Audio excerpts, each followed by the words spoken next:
Halloween is behind us, local volunteers are gearing up to serve the needs of the community on Thanksgiving. Fallon Brown spoke with St. Vincent De Paul and the Greater Baton Rouge Food Bank about what you can do to help this year.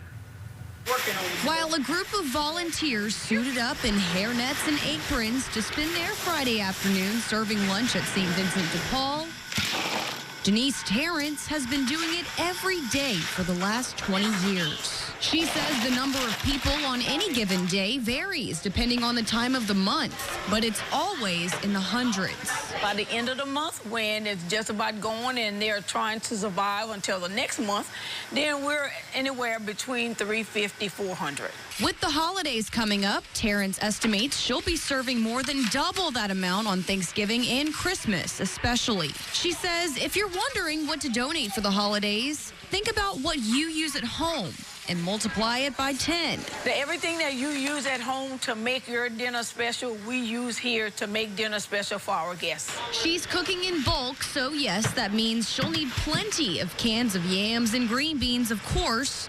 But something a lot of people don't think of is seasoning. When you go in the grocery store, you think, yeah, well, canned goods are fine, but sometimes you forget about the salt, the Tony Satcheries, the granulated garlic. Those are the items that give it that extra flavor, and those are the items that we don't get a lot of. As for those big, juicy turkeys, they go a long way for St. Vincent De Paul. Thanksgiving is that one day, but we serve turkey anytime. We make turkey stew, we make turkey tetrazzini. It may seem like they have a lot right now, but it goes quick.